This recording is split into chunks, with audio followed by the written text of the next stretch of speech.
नमस्कार, स्वागत है आपका मेरे चैनल लर्न विद ज्योति में। हम यहाँ कॉम्पिटिटिव एग्ज़ाम की तैयारी को और भी आसान बनाने वाले हैं।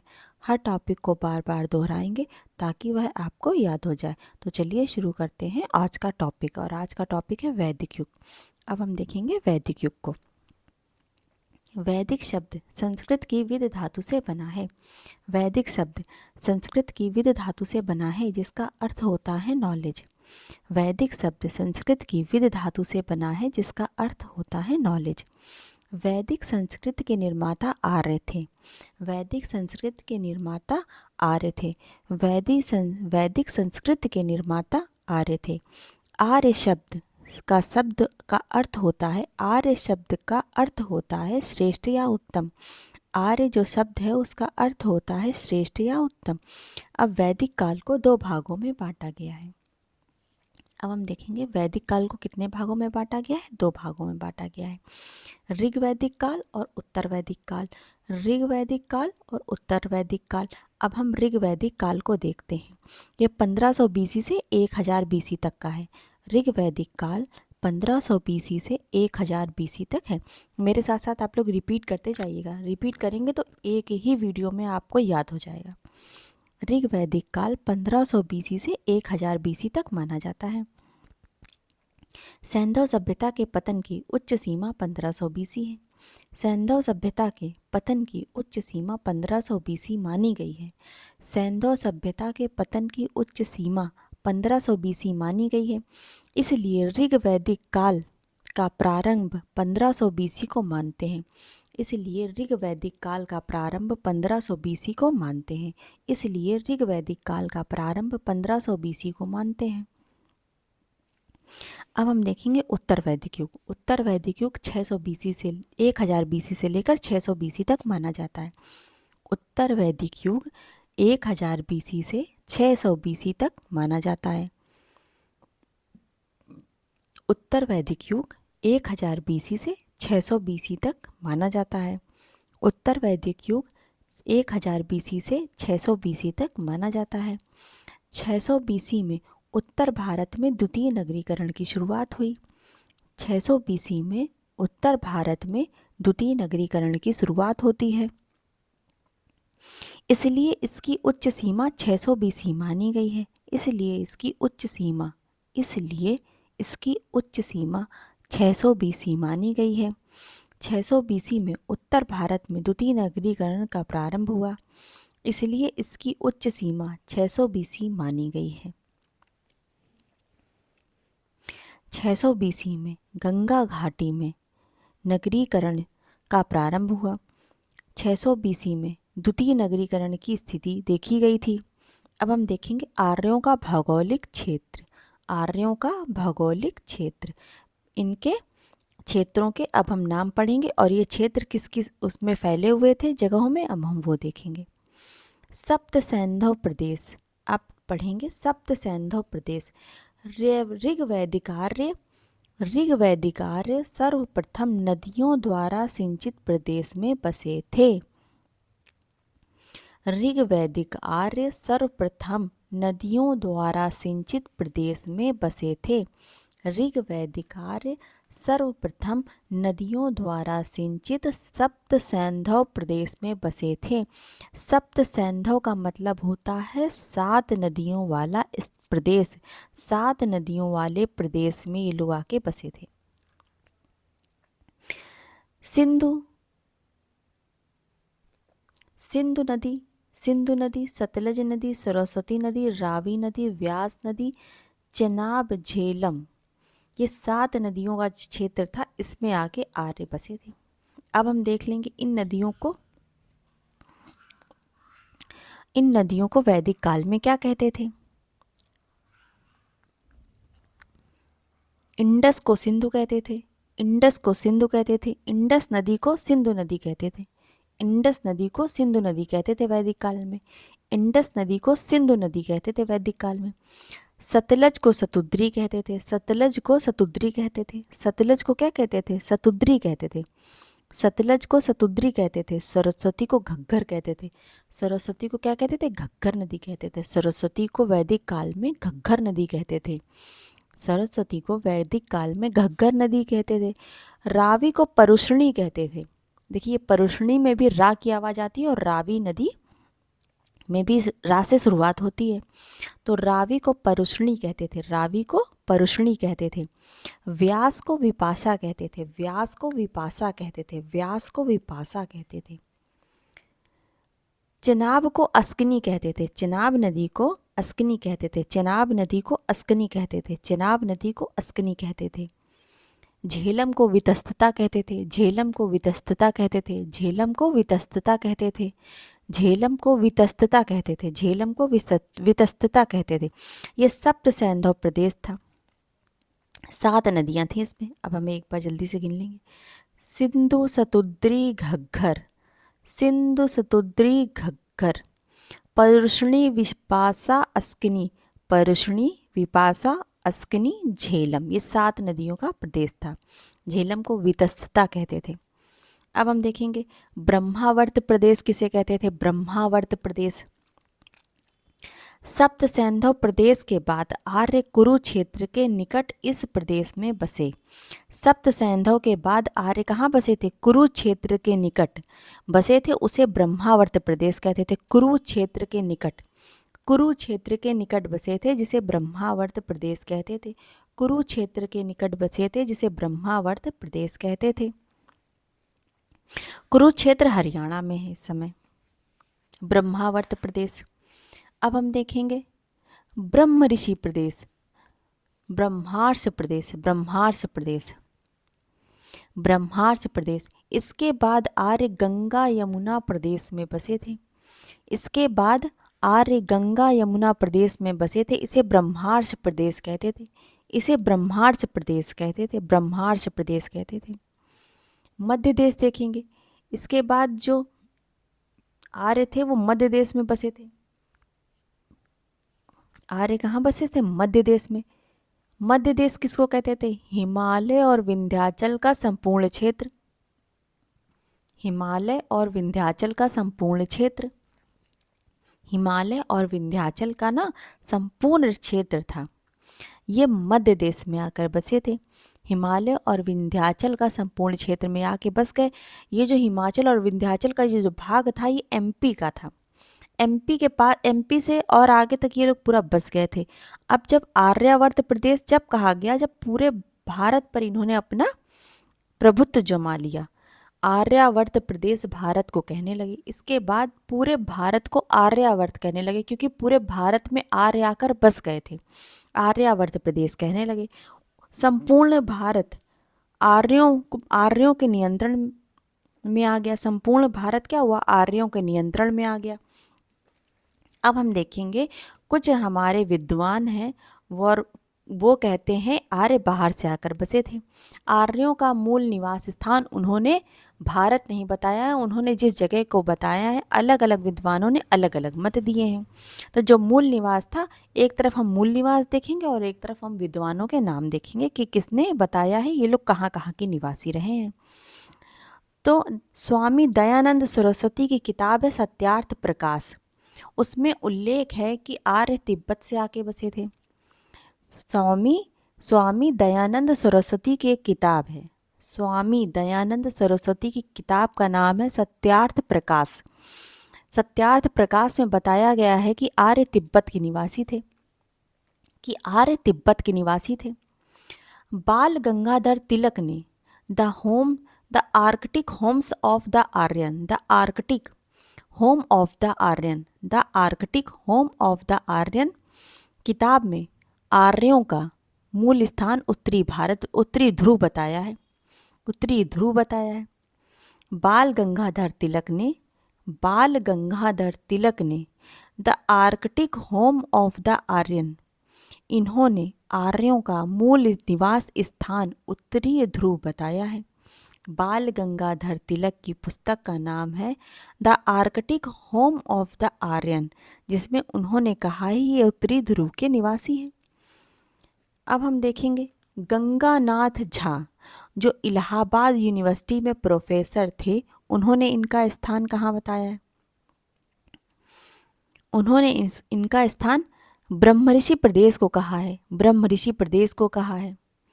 गंगानाथ झा ने, जो इलाहाबाद यूनिवर्सिटी के प्रोफेसर थे, उन्होंने इनका स्थान ब्रह्मऋषि प्रदेश को बताया है। पी गाइल्स, जो पति पत्नी हैं, पी चाहे पति भी हो सकता है या पत्नी भी हो सकती है, पी गाइल्स आपस में पति पत्नियों दो लोग हैं पी गाइल्स। इन्होंने आर्यों का प्रदेश डेन्यूब प्रदेश को बताया है, आर्यों का प्रदेश डेन्यूब प्रदेश को बताया है। हाट एवं पेंका, ये भी पति पत्नी है, हाट एवं पेंका, हाट एवं पेंका, इन्होंने आर्यों का निवास स्थान जर्मनी को बताया है। हाट एवं पेंका ने आर्यों का निवास स्थान, मूल निवास स्थान जर्मनी प्रदेश को बताया है। मैक्स मूलर ने बैक्टीरिया कहा है, मैक्स मूलर ने बैक्टीरिया कहा है, मैक्स मूलर ने बैक्टीरिया कहा है। बैक्टीरिया मध्य एशिया में अफगानिस्तान को बताया है, बैक्टीरिया में मध्य एशिया में अफगानिस्तान को बताया है। मैक्स मूलर ने बैक्टीरिया अफगानिस्तान को बताया है इनका आर्यों का मूल स्थान, मूल निवास स्थान। अब हम देखेंगे वैदिक युगीन नदियों के बारे में पढ़ेंगे। अब हम पढ़ेंगे वैदिक युगीन नदियों के बारे में। ऋग्वेद में सप्त सिंधु प्रदेश की 7 नदियों में सिंधु, जो इस समय प्रेजेंट टाइम में इंडस है, सरस्वती को घग्गर कहते हैं, सतुद्री सतलज, सतुद्री सतलज, सिंधु को इंडस, सिंधु को इंडस, सिंधु को जो वैदिक काल में सिंधु नदी बोलते थे और सिंधु का आधुनिक नाम इंडस है, सिंधु का आधुनिक नाम इंडस है। सरस्वती घग्गर, सरस्वती को घग्गर कहते थे, सरस्वती नदी को घग्गर कहते थे, ये प्रायः लुप्त हो चुकी है। सतुद्री को सतलज कहते हैं, सतुद्री को सतलज कहते थे, सतुद्री को वैदिक काल में सतुद्री कहते थे, आज सतलज कहते हैं, आधुनिक काल में सतलज कहते हैं, सतलज कहते हैं, आधुनिक काल में सतुद्री को सतलज कहते हैं। विपाशा को व्यास कहते हैं, विपाशा नदी को व्यास कहते हैं, विपाशा नदी को व्यास कहते हैं। रावी को परुष्णी कहते हैं, रावी को परुष्णी कहते हैं, रावी को परुष्णी कहते हैं।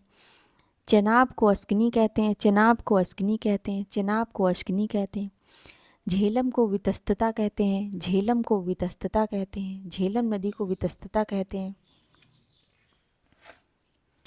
ऋग्वेद में अफगानिस्तान की 4 नदियों के नाम हैं, ऋग्वेद में अफगानिस्तान की 4 नदियों के नाम हैं। कुबा काबुल, कुबा काबुल, कुबा काबुल, कुबा वैदिक नाम है, काबुल प्रेजेंट का नाम है। कुमु कुर्रम, कुमु कुर्रम, कमु कुर्रम, कमु कुर्रम, कमु कुर्रम, कमु कुर्रम, कबू, कमु कुर्रम।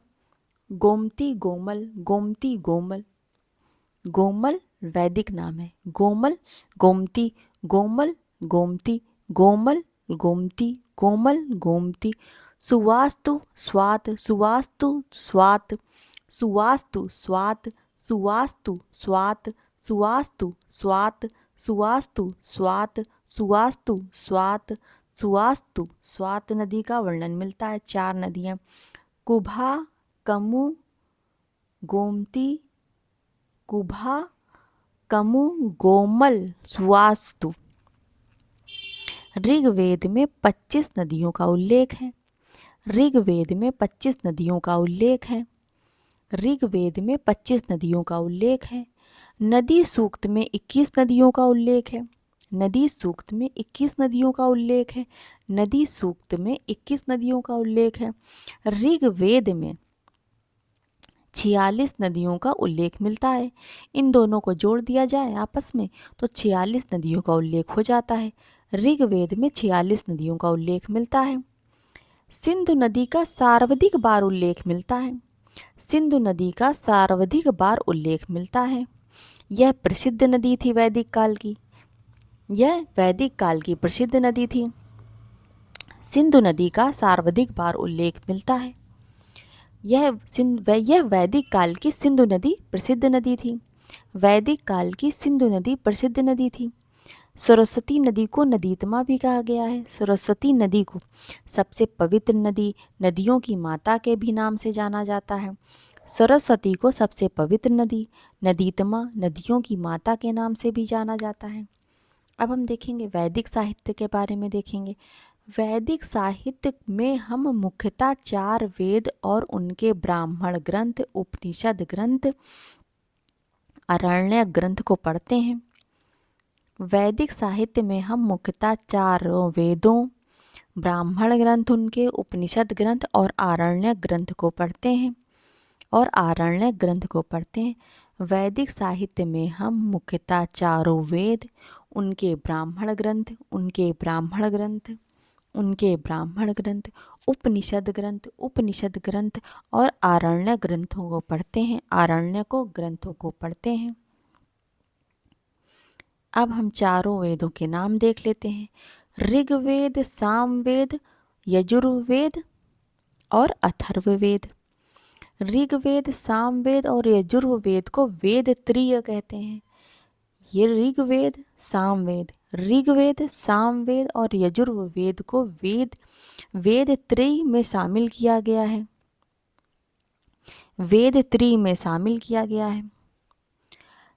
ऋग्वेद, सामवेद, यजुर्वेद को वेद त्रय में शामिल किया गया है। इसमें अथर्ववेद शामिल नहीं है क्योंकि इसमें लौकिक विषयों या जादू टोना या औषधि का वर्णन मिलता है। अथर्ववेद में लौकिक विषय, जादू टोना, औषधि का वर्णन मिलता है अथर्ववेद में। अब हम देखेंगे वेद त्रय में क्या कहते हैं। वेद त्रय में ऋग्वेद, सामवेद, यजुर्वेद में यज्ञ विधि विधान है। ऋग्वेद, सामवेद, यजुर्वेद में यज्ञ विधि विधान है। अब हम पढ़ेंगे अथर्ववेद में जादू टोना है। अब हम पढ़ेंगे ऋग्वेद को। सभी वेदों की भाषा संस्कृत है। ऋग्वेद, सामवेद, यजुर्वेद, अथर्ववेद, चारों वेदों की भाषा संस्कृत है। सभी वेदों की लिपि ब्राह्मी है। सभी वेदों की लिपि क्या है? ब्राह्मी लिपि है। सभी वेदों की लिपि ब्राह्मी है। ऋग्वेद का विषय है स्तुति प्रधान वेद। यह स्तुति प्रधान वेद है, इसमें ईश्वर की स्तुति की गई है। ऋग्वेद का विषय है स्तुति प्रधान है। यह वेद स्तुति प्रधान है। मुख्य पुरोहित होता है। ऋग्वेद के पुरोहित होता है। ऋग्वेद के जो पुरोहित हैं वो होता है। ऋग्वेद के पुरोहित होता है। कुल सूक्त 128 हैं। कुल सूक्त 128 हैं। कुल सूक्त कितने हैं? 128 हैं।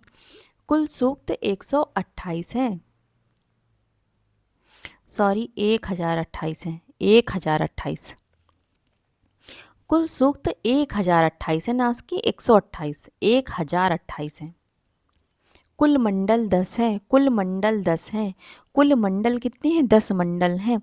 ऋग्वेद के 10 मंडल हैं। ऋग्वेद के 10 मंडल हैं। अब हम देखेंगे उनके मंडल और उनके पुरोहित, मतलब उन्हें किसने लिखा गया है। अब हम देखेंगे प्रथम मंडल। प्रथम मंडल को लिखा है मधुछंदस ने। मधुछंदस ने प्रथम मंडल को लिखा है। मधुछंदस ने। इसमें क्या है कि कई सारे ऋषियों ने मिलके मंडलों की रचना की है। प्रथम मंडल में भी 4-5 ऋषि हैं, द्वितीय मंडल में भी, लेकिन जो प्रमुख ऋषि हैं उनके नाम हम देखेंगे। जो प्रमुख पुरोहित हैं उनके नाम हम देखेंगे। जो प्रथम मंडल है उसकी रचना की है मधुछंदस ने। प्रथम मंडल की रचना की है मधुछंदस ऋषि ने। दूसरे मंडल की रचना की है गृहस्थमत ने। दूसरे मंडल की रचना की है गृहस्थमत ने। दूसरे मंडल की रचना की है गृहस्थमत ने। तीसरे मंडल की रचना की है विश्वामित्र ने। तीसरे मंडल की रचना की है विश्वामित्र ऋषि ने। इसी मंडल में गायत्री मंत्र का उल्लेख मिलता है। तीसरे मंडल में जिसके पुरोहित विश्वामित्र हैं उसी में गायत्री मंत्र का उल्लेख मिलता है। विश्वामित्र के तीसरे मंडल में गायत्री मंत्र का उल्लेख मिलता है। चौथे मंडल की रचना की है वामदेव ने। वामदेव ने, वामदेव ने चौथे मंडल की रचना की है वामदेव ने। वामदेव ने चौथे मंडल की रचना की है वामदेव ने। वामदेव ने पांचवें मंडल की रचना की है अत्रि ऋषि ने। अत्रि ऋषि ने पांचवें मंडल की रचना की है अत्रि ऋषि ने। अत्रि ऋषि ने छठवें मंडल की रचना की है भरद्वाज ऋषि ने। भरद्वाज ऋषि ने। भरद्वाज ऋषि ने छठे मंडल की रचना की है भरद्वाज ऋषि ने। भरद्वाज ऋषि ने छठे मंडल की रचना की है भरद्वाज ऋषि ने। अब हम देखेंगे सातवें मंडल की रचना किसने की है। सातवें मंडल की रचना वशिष्ठ ऋषि ने की है। वशिष्ठ ऋषि ने की है। वशिष्ठ ऋषि ने की है।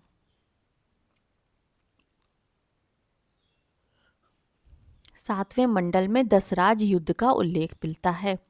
सातवें मंडल में दशराज के युद्ध का उल्लेख मिलता है। अब हम देखेंगे आठवां मंडल। आठवें मंडल की रचना की है कण्व ऋषि ने। कण्व ने आठवें मंडल की रचना की है कण्व ऋषि ने। कण्व ऋषि ने आठवें मंडल की रचना की है कण्व ऋषि ने। कण्व ऋषि ने नवें मंडल की रचना किसी एक ऋषि ने ना करके 4-5 ऋषियों ने की है।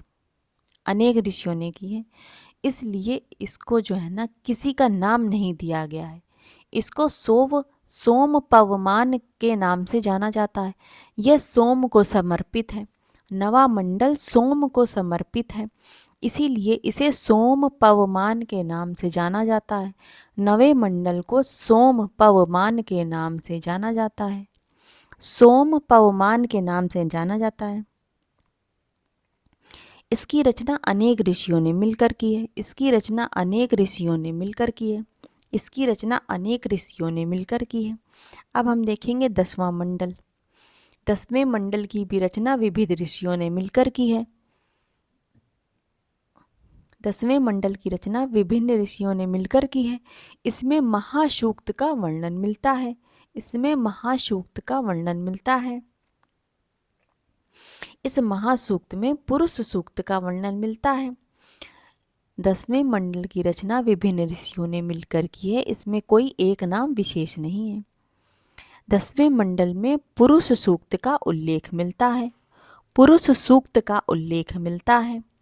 अब हम देखेंगे परुष्णी नदी के किनारे जो दशराज युद्ध लड़ा गया उसमें 2 लोग थे, राजा सुदास और विश्वामित्र।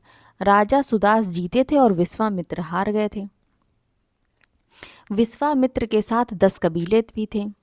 राजा सुदास जीत गए थे, विश्वामित्र हार गए थे। विश्वामित्र के साथ 10 कबीलों के राजाओं ने भी उनका साथ दिया था। अब हम देखेंगे वो कबीले कौन कौन से थे। पुरु अनु यदु द्रुह। पुरु अनु यदु द्रुह। पुरु अनु यदु द्रुह। पुरु अनु यदु द्रुह। मेरे साथ साथ रिपीट करते जाइएगा, थोड़े कठिन नाम है। पुरु अनु द्रुह यदु। तुर्वश अनिल पक्त्व। तुर्वश अनिल पक्त्व। तुर्वश अनिल पक्त्व। तुर्वश अनिल पक्त्व। तुर्वश अनिल पक्त्व। भलानस विशाल सीवी। भलानस भलानस विशाल सीवी। भलानस विशाल सीवी। भलानस विशाल सीवी। भलानस विशाल सीवी।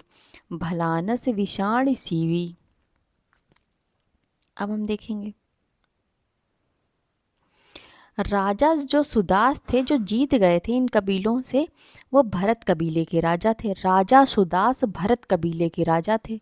राजा सुदास भरत कबीले के राजा थे। अब हम देखेंगे अब हम देखेंगे ऋग्वेद के ब्राह्मण ग्रंथ आरण्यक और उपनिषद। ऋग्वेद के ब्राह्मण ग्रंथ आरण्यक ग्रंथ उपनिषद देखेंगे। अब हम ब्राह्मण ग्रंथ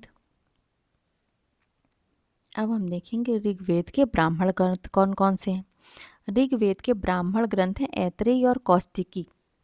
ऐत्रेयी और कौशितकी। ऐत्रेयी और कौशितकी ऋग्वेद के ब्राह्मण ग्रंथ हैं ऐत्रेय और कौशितकी। ऋग्वेद के ब्राह्मण ग्रंथ हैं ऐत्रेय और कौशितकी।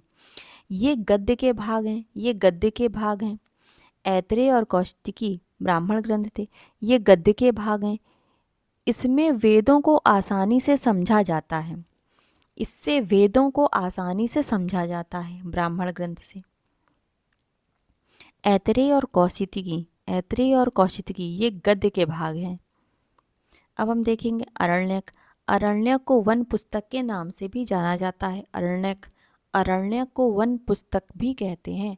अरण्यक को वन पुस्तक भी कहते हैं। इसमें दार्शनिक सिद्धांतों का वर्णन है। इसमें दार्शनिक सिद्धांतों का वर्णन है। इसमें दार्शनिक सिद्धांतों का वर्णन है। ऐत्रेय और कौशितकी इस वेद के अरण्य ग्रंथ हैं। ऐत्रेय और कौशितकी इस वेद के अरण्य ग्रंथ हैं। ऐत्रेय और कौशितकी ऋग्वेद के अरण्य ग्रंथ हैं। ऐत्रेय और कौशितकी ही ऋग्वेद के अरण्य ग्रंथ हैं। अब हम देखेंगे उपनिषद ग्रंथ। उपनिषदों को वेदांत भी कहा जाता है। उपनिषदों को वेदांत भी कहा गया है। उपनिषदों को वेदांत भी कहा गया है। उपनिषद का अर्थ होता है गुरु के समीप बैठना, गुरु के समीप बैठकर ज्ञान की प्राप्ति। गुरु के समीप बैठकर ज्ञान की प्राप्ति उपनिषद का अर्थ होता है। उपनिषद का अर्थ होता है गुरु के समीप बैठकर ज्ञान की प्राप्ति। कुल उपनिषद 108 हैं। कुल उपनिषद 108 हैं। कुल उपनिषद 108 हैं। उपनिषदों को वेदांत कहा गया है। उपनिषदों को वेदांत कहा गया है। उपनिषदों को वेदांत भी कहा जाता है।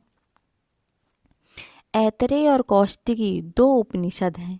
ऐत्रेय और कौशितकी दो उपनिषद हैं। ऐत्रेय और कौशितकी दो उपनिषद हैं। इसमें दार्शनिक बातों का उल्लेख मिलता है। उपनिषदों में दार्शनिक बातों का उल्लेख मिलता है। ब्रह्म आत्मा के सहयोग की बात की गई है। ब्रह्म और आत्मा के सहयोग की बात गई है, मतलब आत्मा से ईश्वर के मिलन को बताया गया है। अब हम देखेंगे ऐत्रेय के लेखक कौन थे। ऐत्रेय के जो उपनिषद है, ऐत्रेय के लेखक थे महिदास मुनि। महिदास मुनि। महिदास की माता थी इतरा। महिदास की माता का नाम था इतरा। ऐत्रेय के जो लेखक थे वो महिदास मुनि थे। महिदास मुनि थे। उनकी माता का नाम था इतरा। उन्हीं के नाम पर ऐत्रेय नाम दिया। उन्हीं के नाम पर ऐत्रेय नाम दिया। कौशितकी के लेखक थे कौशित ऋषि। कौशितकी के लेखक थे कौशित ऋषि। कौशितकी के लेखक थे कौशित ऋषि। हम देखेंगे, अब हम पढ़ेंगे सामवेद के बारे में। सामवेद के बारे में। सामवेद के बारे में। साम का अर्थ है गाना। साम का अर्थ है गाना। साम का अर्थ है गाना। साम का अर्थ है गाना। सामवेद का विषय गायन वादन नृत्यन है। मेरे साथ साथ रिपीट करते जाइएगा आप लोग भी। सामवेद का विषय है गायन वादन नृत्यन। सामवेद का विषय है गायन वादन नृत्य है। सामवेद के पुरोहित हैं उद्गाता। सामवेद के पुरोहित हैं उद्गाता। सामवेद के पुरोहित हैं उद्गाता। कुल मंत्र हैं 1500। कुल मंत्र नहीं, कुल सूक्त। कुल सूक्त हैं 1549। कुल सूक्त हैं 1549। सामवेद के कुल सूत्र हैं 75। सामवेद के कुल सूक्त हैं 75। सामवेद के लिए ऋग्वेद से मंत्र लिए गए हैं। सामवेद के लिए ऋग्वेद के मंत्र हैं 1474। 1474। 1474। 1474 सामवेद के लिए ऋग्वेद से मंत्र लिए गए हैं 1474। 1474 ऋग्वेद। अब हम सामवेद का पुरोहित देख चुके हैं, उद्गाथा होता है। सामवेद के प्रमुख ग्रंथ पढ़ लेंगे, सामवेद के ब्राह्मण ग्रंथ पढ़ेंगे। अब हम सामवेद के क्या पढ़ेंगे? ब्राह्मण ग्रंथ पढ़ेंगे। सामवेद के ब्राह्मण ग्रंथ, सामवेद के ब्राह्मण ग्रंथ हैं पंचविश ब्राह्मण। जब 25वां अध्याय जोड़ने के कारण इसे पंचविश कहते हैं। षड्विश ब्राह्मण ग्रंथ, 26वां अध्याय जोड़ने के कारण इसे षड्विश ब्राह्मण ग्रंथ भी कहते हैं। इसे जैमिनीय ब्राह्मण, जैमिनी ब्राह्मण को तांडव ब्राह्मण भी कहते हैं। जैमिनी ब्राह्मण को तांडव ब्राह्मण भी कहते हैं। जैमिनी को वंश ब्राह्मण, वंश ब्राह्मण, ये इसके ब्राह्मण ग्रंथ हैं। सामवेद के जो ब्राह्मण ग्रंथ हैं वो कितने हैं? 4 का यहाँ उल्लेख मिलता है जो मेन है।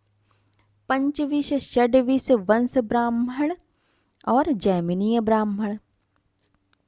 अब हम देखेंगे सामवेद के उपनिषद कितने हैं, उपनिषद के बारे में देखेंगे अब हम लोग। सामवेद के छंदोग्य उपनिषद, छंदोग्य उपनिषद, छंदोग्य उपनिषद, छंदोग्य उपनिषद में यह सबसे प्राचीन है। छंदोग्य उपनिषद सबसे प्राचीन है। इसमें विवाह के गीतों का उल्लेख मिलता है। छंदोग्य उपनिषद में विवाह के गीतों का उल्लेख मिलता है। छंदोग्य उपनिषद में विवाह के गीतों का उल्लेख मिलता है। इसमें कहा गया है कि लोगों को दान करना चाहिए, लोगों को दान करना चाहिए,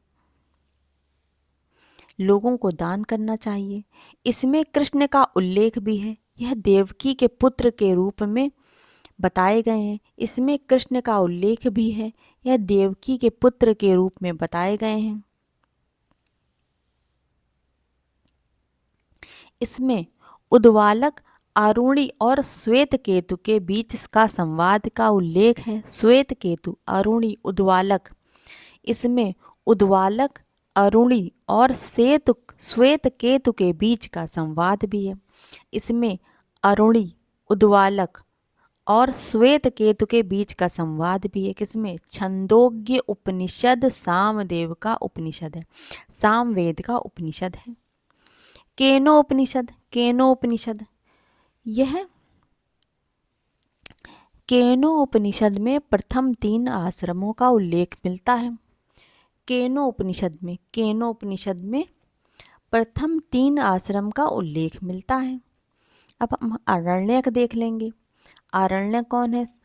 सामवेद के आरण्यक हैं जैमिनीय और छंदोग्य, 2 आरण्यक हैं।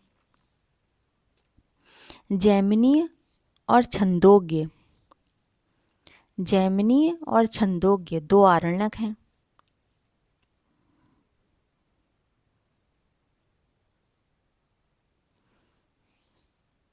प्रथम चारों आश्रम का उल्लेख प्रथम बार जावलोपनिषद में किया गया है।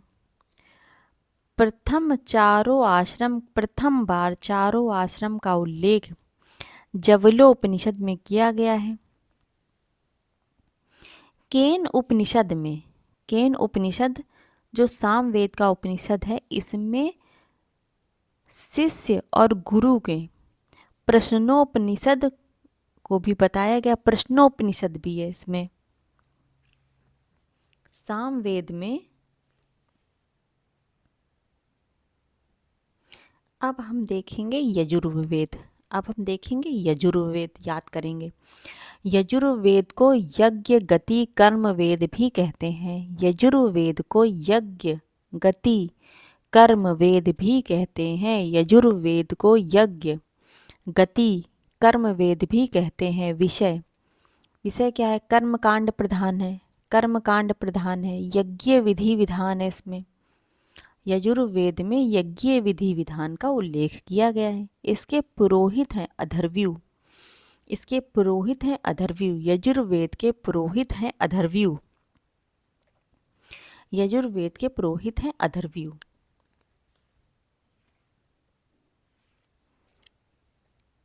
यजुर्वेद अब हम आगे पढ़ेंगे, नहीं तो ये बहुत लंबा हो जाएगा, याद करने में आप लोग को दिक्कत होगी। अगर कोई शब्द आपको लगा हो कि हम गलत बोल रहे हैं, तो जब बार बार रिपीट करते हैं तो जबान फिसल जाती है। तो इसको आप लोग ध्यान रखिएगा, आप लोग सही पढ़िएगा। अगर कंटेंट अच्छा लगा हो तो लाइक शेयर एंड सब्सक्राइब करिएगा। Thank you.